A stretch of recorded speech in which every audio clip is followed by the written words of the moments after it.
Hi everyone, today we're going to be making this lovely wild peony card. I'm using mainly products from Lisa Horton.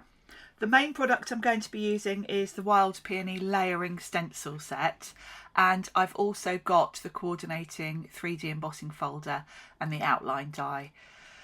I'm using my Lisa Horton Ulti-mate to do all my stenciling, and I'm just going to use watercolour card to pop in here. If you're not familiar with the Ulti-mate, go back through my previous videos. There is a video on it, and I will put details in the description box down below on YouTube of all the products I'm using. If you're in the States, there's a different version of the Ulti-mate than this one I'm using here that doesn't have the stamp platform element, but it has a scoreboard on the back instead. So I'll put all the info down in the description box, so if you are in the US, have a look there and you'll see what's available. So I'm starting off with the first stencil. I'm also using Lisa Horton stencil brushes for most of this, and again I'll put all the details in the description box. So I'm starting with the first layer and going in with kind of quite a light lime green, and I'm using the largest of the sort of stencil brushes. Now I'm going to switch just to add a little bit of shading. So I'm going to use a smaller brush and just do a little bit of dark sort of towards the bottom of the leaves. I'll speed up the video a little bit because it will be a little bit repetitive watching me stencil. So I'm on to the next stencil now. I'm just working my way through the green shades really. And I'm going in, this is a very much a yellowy green. I should mention actually the inks I'm using are Concord and 9th. These are dye inks. I know pigment ink's probably easier to blend, but to be quite honest, I find with these stencils, you're working in such small areas, and when you are adding in shading, you're kind of doing it while the ink's still wet. So I don't personally think it makes any difference what type of ink you use. I've used my distress inks, I've used oxides. As I say, these are dye inks. I tend to use whatever I like the colours of really. I've got some Simon Says stamp cubes that work really well as well, so I mix and match those.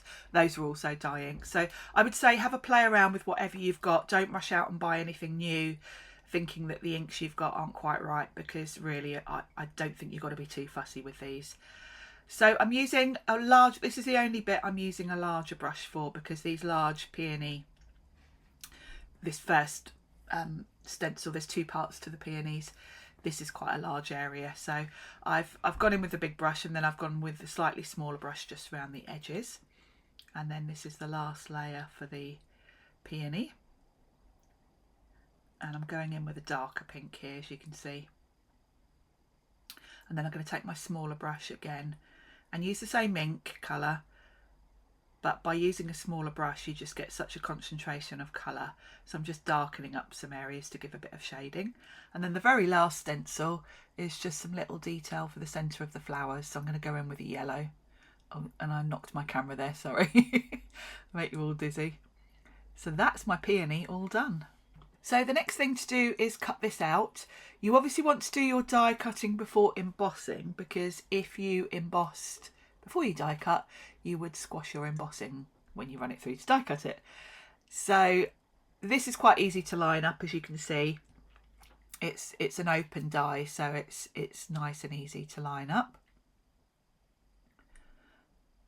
And I'm going to use some Sizzix Maker's tape just to hold it in place, because after all that work stenciling it, I don't want to mess it up when I run it through my machine. And I'm going to trim this down. It's just a little bit too wide actually for my cutting plates. Sorry, my big shot is just out of camera shot, but it wasn't worth dragging it across just to die cut one thing. So that's all die cut nicely. I've just got a couple of pieces to poke out, and then I can use the embossing folder. Lisa Horton's folders are a lovely, lovely 3D emboss. I find, I'm using a big shot, I find the sandwich for my machine is to use my base platform, my thin die adapter, and then just one cutting plate on top. But you might have to play around depending on what machine you've got. But that's what works for me with my big shots. So I do with the 3D folders, I do run it back and then through and then back again, just to make sure I get all the detail. And then I'm playing around here, just working out, I want to do some sort of background, and I've got this Studio Light paper pack, which is a lovely selection of colours, but this bright pink on the peonies, quite a bright pink, so I don't want anything that's going to clash, so I'm really looking for a kind of nice subtle colour. And the thing I really like about these Studio Light paper pads is that they're double-sided, and the colour on the other side is usually a shade that really coordinates with the colour. So what I'm going to do is I've used that nice sort of pale cream for the background, and I'm going to use the other side of that same colour sheet with this little label die to put my sentiment on. So you can see it's just a slightly darker shade of a similar shade, so they all go nicely together, and neither of these shades is going to clash with that pink. So all I need to do now is find a stamp, a sentiment that fits nicely in that little square. So I found this set, which is an old reverse confetti one, I think it is. I've had it years, and there's a sentiment that's just the perfect size, so I'm going to stamp that on there. And then I can put this all together. So for this first layer, I'm going to go in just with double-sided tape and have that flat to the card front.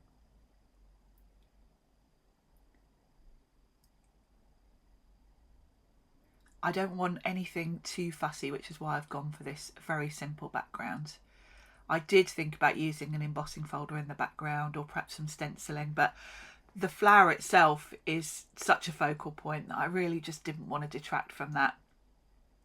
So this nice subtle sort of cream colour is perfect. And I'm going to go in with some foam pads, foam tape. I've got all that lovely embossing, and the flower is such a sort of statement piece that I thought raising it up with some foam tape would really make it stand out nicely. So I'm just cutting tiny pieces to fill in, just to give it the support. I have used, the watercolour card I used was about, I think it's either 280 or 300 GSM. So you do want, if you are going to do this, you want to make sure you haven't used a sort of thin watercolour card, because with all the cutout areas you can't really get foam pads covering it completely. So you want a decent weight of card.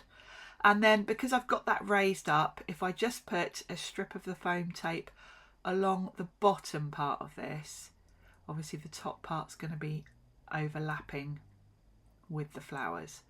So if I just put a little bit of glue on the top part for where it touches the bottom of my flower stems, that's going to work perfectly. And there's my finished card. As I mentioned at the beginning of the video, I will put details in the description box of all the products I've used and info about Lisa's Ulti-mate platform and all the info you need for that. Don't forget, there's also another video previously where I go into a bit more detail about the Ulti-mate, so you might want to have a look at that. Thanks for watching, and I'll see you soon.